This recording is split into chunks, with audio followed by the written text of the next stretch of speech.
Saan ba nagmumula talaga, mga kapatid, ang kasalanan? Siyempre, sa pagsuway. Sapagkat maging si Adan, ito ang ginawa. Sumuway siya sa utos ng Diyos. Kaya ano ang gamot para ang pagsuway ay mabaliktad? Ito ang ginawa ni Jesus, ang pagsunod.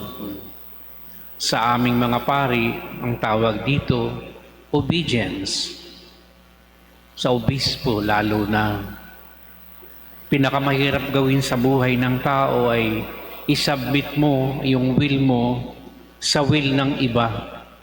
Kunyari sa mag-asawa, sinasabi kasi dapat daw yung babae napasa sa ilalim sa kalooban ng kanyang asawang lalaki. Mahirap gawin yun, lalo na kung nakikita mong hindi katiwa-tiwala ang mga ginagawa ng iyong asawa. Baka mas gusto mong sabihin, ikaw ang sumunod sa akin, ikaw ang mali. Kaya tuwing tayo'y nagkakasala, bumabalik tayo sa ating unang mga ninuno na sina Adan at Eva. Pero kapag tayo sumusunod, sinusundan natin ang mga yapak ni Kristo sapagkat ito ang kanyang sinasabi sa mabuting balita na mananatili lang ang pag-ibig ng Diyos sa atin kung tayo'y sumusunod sa kanyang mga utos.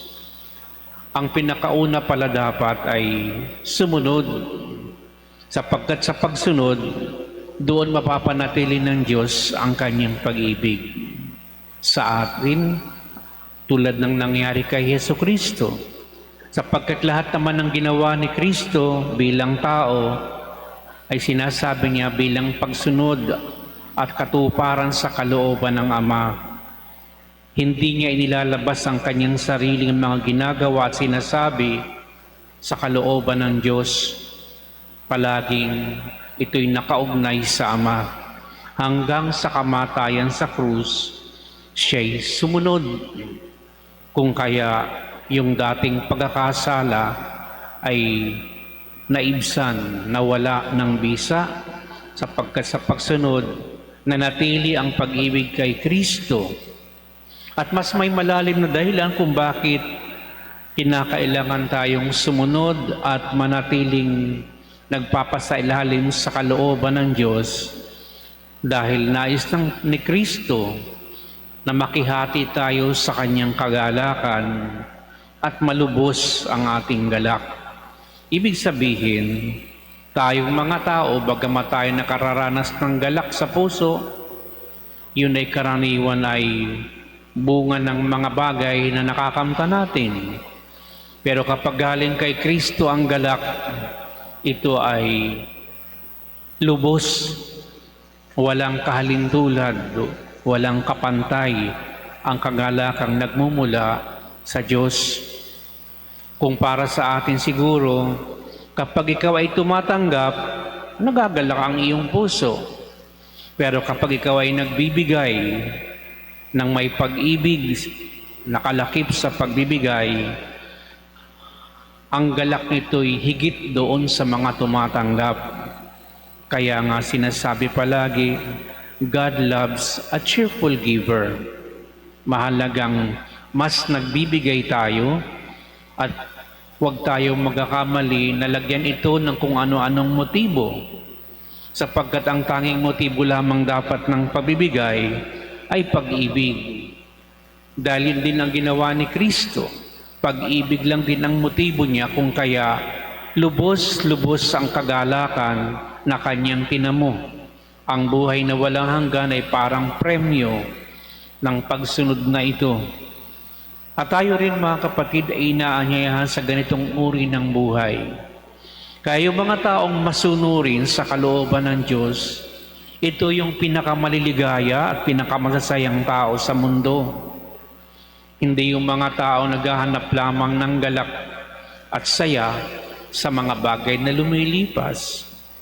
Di ba kapag niregaluhan ka sa birthday mo ng kung ano-ano, ang saya-saya. Pero kapag ikaw nakapagbigay ng bukal sa kalooban, parang mas masaya. Dahil ito kasi galing sa kalooban, hindi na impluwensyahan ng mga bagay sa labas na pangyayari. Kung kaya ito yung joy na nais ng Diyos na makamit natin, to be complete, lubos-lubos, kapag dahil kay Kristo at galing kay Kristo ang kagalakan. Sana'y sa madaling panahon, mga kapatid, mahanap natin ang galak na ito sa pamamagitan ng pagsunod sa kanyang utos at kalooban, bagamat kuminsan nahihirapan tayo. Kaya kung meron tayong resistance sa pagsunod, lalo na sa kalooban ng Diyos at sa kanyang mga utos, ang Ebanghelyong ito'y para sa atin. Dahil sa isang tao na talagang masunurin sa kalooban ng Diyos, kagalakan na sa Kanya na maglingkod at ibigay ang Kanyang sarili na sumusunod sa kalooban ng Panginoon. Naway tulungan tayo ng Espiritu at ng mga salita ng Diyos na palaging ikonsidera sa ating mga pagpapasya at gawain sa araw-araw, na tayo palaging makasunod sa kalooban ng Diyos kahit kuminsan ito'y hindi ayon sa kalooban ng tao. Dahil alin ba ang mas makapangyarihan at mas maganda, sumunod sa kalooban ng tao o sa kalooban ng Diyos? Palagi manginibabaw dapat ay una ang pagsunod sa kalooban ng Diyos upang magawa din natin ang nararapat para sa ating kapwa-tao.